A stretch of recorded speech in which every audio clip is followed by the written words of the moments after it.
Varicocele নিয়ে অনেকেরই জানার অনেক আগ্রহ এবং বিভিন্ন মানুষ বিভিন্ন ধরনের ভেরিকোসেল নিয়ে বিভ্রান্ত হচ্ছে। সেই জন্যে আজ আমরা আলোচনা করব ভেরিকোসেল কী এবং ভেরিকোসেল কেন হয় এবং এর ট্রিটমেন্টগুলো কী কী।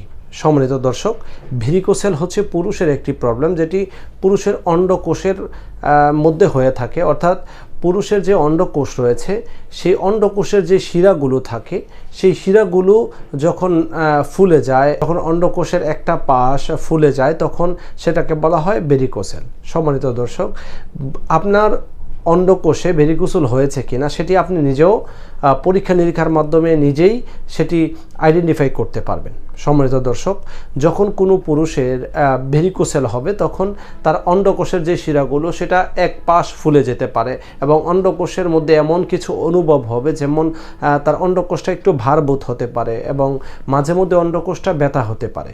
সম্মানিত দর্শক, অন্ডকোষের যে নার্ভগুলো রয়েছে বা শিরাগুলো রয়েছে সেই শিরাগুলো ফুলে যাবে এবং আমরা নর্মালি যেই পাটের রশিগুলো দেখি, ছোট ছোট পাটের যেই চিকন রশিগুলো থেকে সেই রশির মতো কুচকানো মনে হবে দেখতে।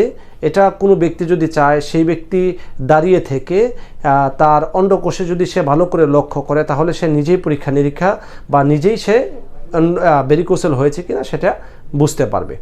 সম্মানিত দর্শক, যদি আপনি নিজে নিজে সেটা বুঝতে বা আইডেন্টিফাই করতে সক্ষম না হন সেই ক্ষেত্রে আপনি ডাক্তারের শরণাপন্ন হতে পারেন। ডাক্তার দেখেই বলতে পারবে যে আপনার ভেরিকোসেল হয়েছে।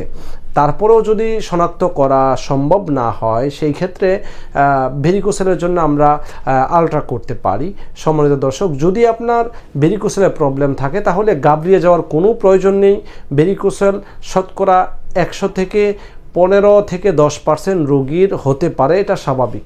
তবে যদি ভেরিকোসেলের ফলে আপনার কোনো প্রবলেম দেখা দেয় সেই ক্ষেত্রে আপনি ডাক্তারের শরণাপন্ন হয়ে ট্রিটমেন্ট গ্রহণ করতে পারেন। সম্মানিত দর্শক, যদি ভেরিকোসেল হয় তখন আপনার অন্ডকোষে হালকা হালকা ব্যথা হতে পারে, তবে প্রাথমিক অবস্থায় সেই অন্ডকোষের ব্যথা বা কোনো উপসর্গ দেখাই যায় না।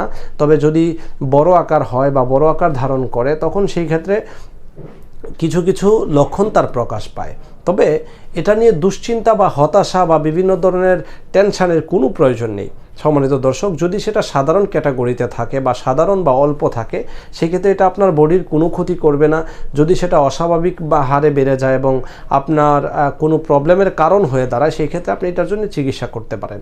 সম্মানিত দর্শক, ভেরিকোসেল হওয়ার ফলে যদি আপনার বন্ধ্যাত্বের কোনো লক্ষণ থাকে বা ভেরিকোসেল হওয়ার ফলে যদি আপনার সরকারি চাকরির ক্ষেত্রে, বিশেষ করে অনেক ক্ষেত্রে সরকারি চাকরির ক্ষেত্রে বিভিন্ন প্রবলেম দেখা দিতে পারে বা ডিফেন্সের বিভিন্ন চাকরির ক্ষেত্রে এই ভেরিকোসেলের ফলে বিভিন্ন সমস্যা দেখা দিতে পারে।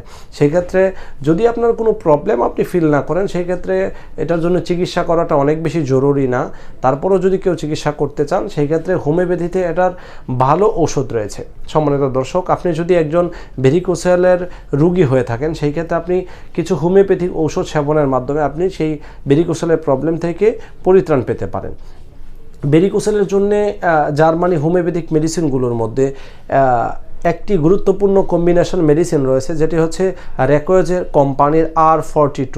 সেটি যদি কেউ সেবন করে তাহলে সে ভেরিকোসেলের সাধারণ প্রবলেম থেকে পরিত্রাণ পেতে পারে। সম্মানিত দর্শক, তাছাড়া হোমিওপ্যাথিতে অনেক ডাইলুশন মেডিসিন রয়েছে বা পটেন্সি মেডিসিন রয়েছে যেগুলো আপনি সেবনের ফলে আপনার ভেরিকোসেল থেকে পরিত্রাণ পেতে পারেন।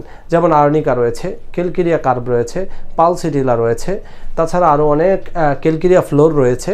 এসব আরও অনেক ওষুধ রয়েছে। যখন আপনাকে ডাক্তার দেখে আপনার কি প্রয়োজন বা আপনার জন্য কি ঔষধ প্রয়োজন সেটা তিনি আইডেন্টিফাই করবেন বা আপনার রোগ লক্ষণের সাথে মিলিয়ে যখন আপনাকে সাজেস্ট করবেন, উচিত হলো প্রত্যেক রোগীর ডাক্তারের শরণাপন্ন হয়ে ডাক্তারের পরামর্শ অনুযায়ী ওষুধ খাওয়া। সম্মানিত দর্শক, আজ এ পর্যন্তই। দেখা হচ্ছে অন্য কোনো সময় অন্য কোনো ভিডিওতে। সে পর্যন্ত ভালো থাকুন, সুস্থ থাকুন। আসসালামু আলাইকুম।